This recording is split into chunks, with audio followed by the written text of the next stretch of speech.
In addition to working with Flash Video, Dreamweaver offers tools to work with many other multimedia formats. Again, you'll find these under the Insert menu when you choose Media. Notice here that in addition to SWF and Flash Paper and Flash Video, you can insert shockwave files, applets, ActiveX, and plugins. Now, the plugin option, you should know, is sort of the catch-all option for any format not covered by the others. So if, for example, you want to insert a QuickTime video or you want to insert a Windows Media video file, you're going to want to choose this plugin option. Now again, you're not going to have as many options as you would with Flash Video, but the first thing you're going to do is select the file itself. So if I were inserting this Flash Video using the plugin option, you would go find that video, and when you select it, notice that Dreamweaver will automatically insert the URL. So if this were a QuickTime file or Windows Media Video or any other kind of video file or audio file, I could use this option, simply select the file, and Dreamweaver inserts the URL. You also can set parameters when you add video this way.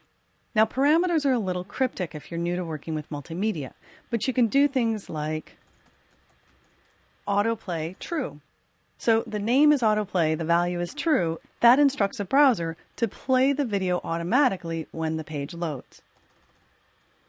If you don't want the video to play automatically, you can type in false as the value. For the most part, when you're working with parameters, true and false is essentially going to mean yes or no, or play or don't play, appear or don't appear. And the list of names, like autoplay, is something you'll find on the website of most video formats.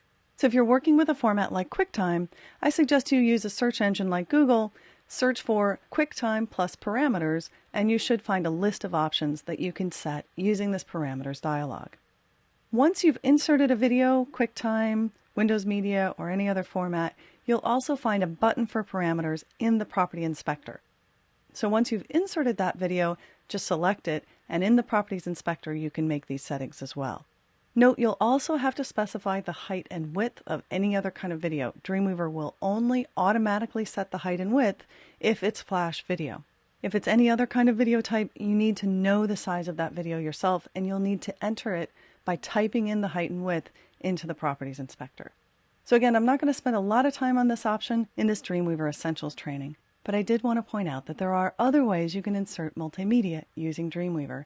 And again, here in the Insert panel, you'll find the same list of options as you'll find under the Insert menu. Let's go ahead and close this video file now and move on to some other interactive features in Dreamweaver.